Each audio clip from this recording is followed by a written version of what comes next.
2 வருஷமா என்ன படாத பாடு படுத்தி எடுத்துட்டான். என்னால சுத்தமா முடியல.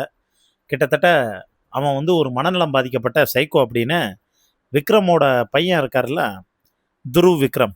அவர பத்தி அவர உண்மையா உயிருக்கு உயிரா காதலிச்ச அனுபமா பரமேஸ்வரன் பரபரப்பான குற்றச்சாட்டுகளையும், கண்ணீர் மல்க பேட்டியும் குடுத்துருக்காங்க. அத பத்தி தான் இந்த வீடியோவுல நம்ம டீட்டெயிலா பார்க்க போறோம். அதாவது இந்த செலிபிரிட்டி பெரிய பிரபலம் அப்படின்னாலே 2 விதமா பார்க்கலாம். ஒண்ணு பிரபலத்தினால அவங்களோட பையனுக்கு ஒரு பிரபலத்தன்மை கிடைக்கும். அதே மாரி பல பிரபலத்துக்கு அவங்க பசங்களால ப்ராப்ளமும் உண்டாகும்.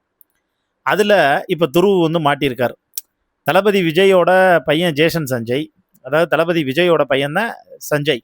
அவர் இன்டர்வியூ குடுக்குறாரு.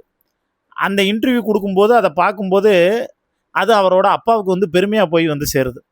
ஏன்னா அவ்வளவு மெச்சூர்டா, அவ்வளவு பண்பட்டு ஜேசன் சஞ்சய் கிட்டத்தட்ட ஒரு முதலமைச்சரோட பையங்கிற கர்வம் இல்லாம, அவங்க அப்பா இண்டஸ்ட்ரியில ஒரு மிகப்பெரிய மான்ஸ்டர்.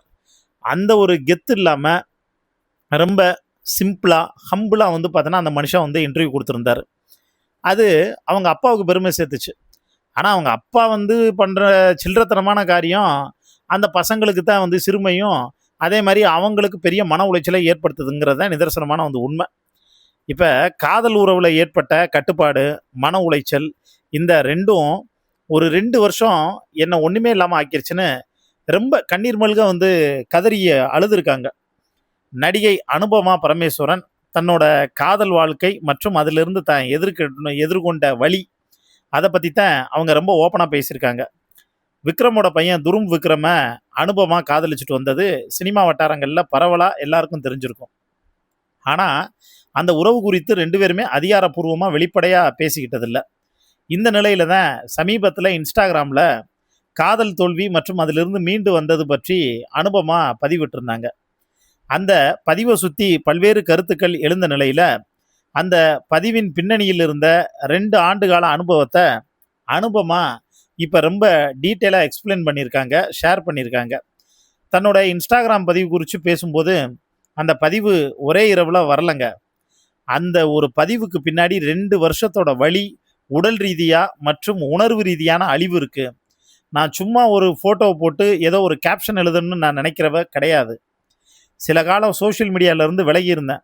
நான் உண்மையாவே ரெக்கவர் ஆனதுக்கு அப்புறமும் நான் தயாரா இருக்கும்போது மட்டும் தான் ஏதாவது பதிவிடணும்னு நினைச்சேன். என்னோட வாழ்க்கையில மிகவும் பெரிய விஷயத்த நான் அடையாளம் கண்டுக்கிட்டேன். அதிலிருந்து குணமடைய எனக்கான நேரத்தை எடுத்துக்கிட்டேன். அதுக்கப்புறம் தான் அத பத்தி பேச வந்தேன்னு அனுபமா தெரிவிச்சிருக்காங்க. அதாவது நர்சிஸ்டிக் அப்யூஸ் அத நான் எதிர்கொண்டேன். என்னோட அனுபவத்த பத்தி நான் சொல்லணும் அப்படின்னா, நான் 2 ஆண்டு காலமா நார்சிஸ்டிக் அப்யூஸ எதிர்கொண்டேன். இத பத்தி முன்னாடி கேட்டப்ப எனக்கு ஏற்பட்ட எதிர்வினை மிகவும் உடல் ரீதியா இருந்துச்சு. கையெல்லாம் எனக்கு நடுங்க ஆரம்பிச்சிருச்சு. அந்த அப்யூஸை எதிர்கொண்டவர்கள் டிராமா பாண்டிங் என்றால் என்ன என்பதை அறிந்தவர்கள் அந்த வலிய நல்லா புரிஞ்சுக்கிருவாங்க. ஆனா இத பத்தி எதுவும் தெரியாதவங்க இருக்காங்க. அதாவது நார்சிசத்திற்கு பாலினம் கிடையாது. இத புரிந்து கொள்ளாமல் பலர் எதிர்மறையான கருத்துக்கள அவங்க பேசாம சொல்லிட்டு போவாங்க. உறவோட ஆரம்ப கட்டத்த பத்தி பேசின அனுபமா, அந்த நார்சிஸ்டிக் அப்யூஸ்ல ஆரம்ப ரொம்ப வித்தியாசமா இருக்கும். அவர்கள் சிறப்பாக நடிப்பாங்க. வீட்டை விட்டு வெளியே வரும்போது அவங்க மிகவும் வசீகரமானவங்களா, அன்பானவங்களா, அமைதியானவங்களா இருப்பாங்க. வெளி உலகத்துக்கு சான்ஸே இல்லப்பா, இந்த பேர் எப்படி வந்திருக்காங்க, இந்த மனுஷன் எப்படி இருக்காங்க அப்படின்னு தோணும். ஆரம்பத்துல அவங்க உங்களுடைய ஒரு குறிப்பிட்ட முகத்தை தான் உங்கள்கிட்ட காட்டுவாங்க. உங்கள் பலவீனங்களை கண்டுபிடிப்பாங்க. உங்க மனநிலையை கவனிப்பாங்க. உங்க கடந்த கால காயங்களை பத்தி பேசுவாங்க. அவங்களுடைய காயங்களையும் பகிர்ந்துக்குவாங்க. அதனால ஒரு ஆழமான தொடர்பு இருப்பதா நமக்கு தோணும்.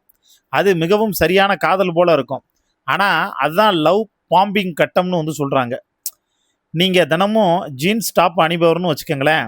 ஒரு நாள் சுடிதார் அணிஞ்சிட்டு வர்றீங்கன்னா, அப்ப பேபி இதுல நீ ரொம்ப அழகா இருக்க, இது உன்னை மனைவியா பார்க்குற அளவுக்கு அழகா இருக்குது அப்படின்னு சொல்லுவாங்க. நீங்களும் அவருக்கு இது ரொம்ப பிடிச்சிருக்குன்னு இன்னொரு சுடிதார் வாங்கலாம்னு நினைப்பீங்க. அப்படியே 1 2 ஆகி 2 3 ஆகி கொஞ்சம் கொஞ்சமா உங்கள் உடை அதாவது உங்களோட ட்ரெஸ்ஸு முதல் அதுக்கப்புறம் நீங்க என்னென்ன பயன்படுத்துறது வரைக்கும் எல்லாமே அவங்களோட விருப்பமா மாறிடும். அதுக்கப்புறம் நீங்க எந்த ட்ரெஸ் அணிய போறீங்கன்னு முன்கூட்டியே ஃபோட்டோ அனுப்பி அனுமதி கேட்கக்கூடிய, பர்மிஷன் கேட்கக்கூடிய சிச்சுவேஷனுக்கு வருவீங்க. சோஷியல் மீடியாவில் என்ன ஃபோட்டோ போடணும் அப்படிங்கிறதுல உங்களுக்கு ரெஸ்ட்ரிக்ஷன் வரும். நீங்கள் பதிவிட்ட ஃபோட்டோவை பார்த்து இந்த ஃபோட்டோ சரியாக இருக்குதா அப்படின்னு வந்து கேட்பாங்க. அடுத்த முறை நீங்கள் ஃபோட்டோ போடுறதுக்கு முன்னாடியே அவங்கள்ட்ட பர்மிஷன் வாங்கணும்.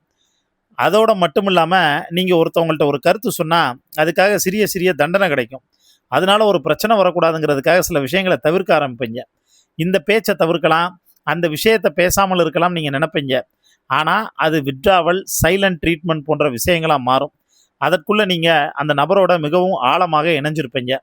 நான் அப்படி ஒரு மனநலம் பாதிக்கப்பட்ட ஒரு சைக்கோத்தனமான ஆள் கூட தான் நான் அப்படி ட்ராவல் பண்ணிட்டேன் அப்படின்னு ரொம்ப நொந்து போய் அனுபவமாக பேச ஆரம்பிச்சிருக்காங்க மக்களே. இதை பற்றி உங்களுக்கு தோணக்கூடிய கருத்துக்களை மறக்காமல் கீழே இருக்கக்கூடிய கமெண்ட் பாக்ஸில் மென்ஷன் பண்ணுங்கள்.